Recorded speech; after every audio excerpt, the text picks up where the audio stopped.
Biologi. Mapo susah. Ini apa lagi? Soalnya XY XY. Biologi kok hitungan. 2-3 buah tomat. Biologi kok susah amat. Gampang matematika sih ini kayaknya. Kamu ngapain sih Joni? Dari tadi ngeluh mulu. Ini susah loh soal XY. Ini namanya biologi genetika. Biologi genetika tuh menjelaskan tentang terjadinya suatu keturunan di mana suatu keturunan itu memiliki DNA dari kedua induknya atau kedua orang tuanya. Memang sih rada susah karena mengandung hitungan, tapi ketika kita memahami konsep itu pastinya akan paham. Untuk itu mari kita lihat video yang satu ini. Mari kita jelasin. Biologi. Mungkin di pikiran kalian biologi itu adalah mata pelajaran yang sulit, banyak hafalan. Tetapi nyatanya itu tidak. Fun fact-nya, ketika kita memahami konsepnya, kita tuh sebenarnya bisa. Jadi biologi ini tidak cuma hafalan. Setelah menonton video ini, kalian pasti akan suka pada biologi. Biologi ini seperti ensiklopedianya kehidupan untuk mengamati dan mengelompokkan segala makhluk hidup. Dapat diambil kesimpulan bahwa biologi ini adalah ilmu yang mempelajari tentang makhluk hidup. Yang keempat ini adalah suatu cabang yang mungkin unik, memerlukan hitungan, yaitu cabang genetika. Mungkin di pikiran kalian genetika ini sulit, banyak hitungan, tetapi ketika kalian memahami konsep dari genetika sendiri, kalian akan paham.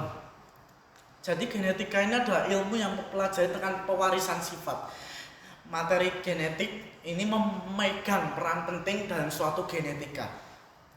Contohnya, ketika kucing ini dapat menghasilkan warna baru ketika disilangkan antara kucing yang berwarna hitam, kucing berwarna putih. Setelah itu kalian bisa mirip dengan ibu kalian, kalian bisa mirip dengan bapak kalian, ini karena pengaruh genetika.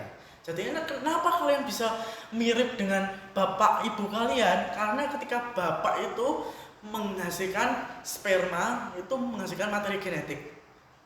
Ibu juga menghasilkan materi genetik melalui sel telur. Jadinya ketika sel sperma dan sel telur ini bertemu, terjadilah proses fertilisasi sehingga kalian bisa mirip dengan ibu kalian, kalian bisa mirip dengan bapak kalian karena pengaruh ini. Setelah itu materi genetik ini dibedakan menjadi 2, RNA dan DNA. Mungkin kalian bingung ya, RNA dan DNA itu apa? Sebenarnya peran DNA dan RNA ini sangat penting ya, karena ini akan berpengaruh terhadap kalian, berpengaruh terhadap pewarisan sifat. Untuk mengetahui DNA dan RNA lebih lanjut dan bagaimana sih DNA dan RNA ini diwariskan dari induknya ke keturunannya, untuk itu mari kita pelajari tentang perkawinan silang monohibrid. Perkawinan silang monohibrid, apa sih itu? Perkawinan silang monohibrid ini adalah perkawinan silang dengan satu sifat beda. Contohnya seperti warna rambut, warna mata, dan teman-teman juga bisa lihat dari scene awal tadi, di mana kulit saya berbeda dengan rekan saya. Kulit saya berwarna sawo mata. Dan mari saya akan jelaskan bagaimana pewarisan warna kulit saya ini. Kedua orang tua saya memiliki kulit berwarna hitam, heterozigot. Jadi dapat kita simpulkan genotipnya adalah H besar dan H kecil. Jadi ketika mereka kawin, maka H besar dan H kecil ini akan mengeluarkan gametnya masing-masing, yaitu H besar dan gamet H kecil. Kemudian kita dapat menghitungnya dengan melalui tabel papan catur.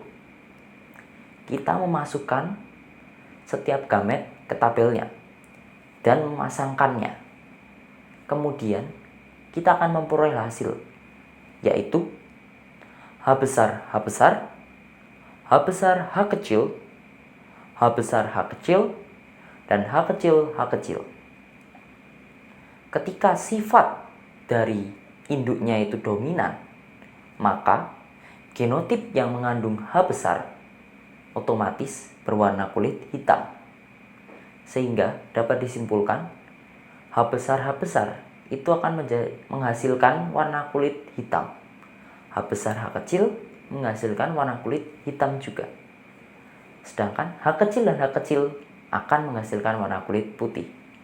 Sehingga dapat disimpulkan perbandingannya adalah 3:1. Kemudian ketika induknya bersifat intermediate, maka H besar dan H kecil ini akan menghasilkan suatu warna baru. H besar akan menghasilkan warna hitam. H besar H kecil menghasilkan warna sawo matang atau warna baru dari kedua genotip tadi. Dan H kecil akan menghasilkan warna putih. Sehingga kita dapat membuat perbandingan, yaitu 1:2:1. Sehingga presentase anaknya adalah 25% warna kulit hitam, 50% berwarna kulit sawo matang, dan 25% lainnya akan menghasilkan warna kulit putih. Oke Joni, gimana tadi video pembelajarannya? Ternyata biologi ini gampang, matematika lewat terkhusus materi genetika ini ternyata seru juga ya. Oh iya, karena kita terbiasa dengan memahami konsep dan tidak menghafal. Dengan seperti itu nanti teman-teman juga bisa menerapkannya dalam tes, dalam ujian. Itu nanti akan membuat teman-teman lebih mudah untuk menghafal, memahami, dan mampu menganalisis setiap soal-soal dalam biologi. Nah, mungkin segitu aja teman-teman untuk video pembelajaran kali ini. Dadah, terima kasih.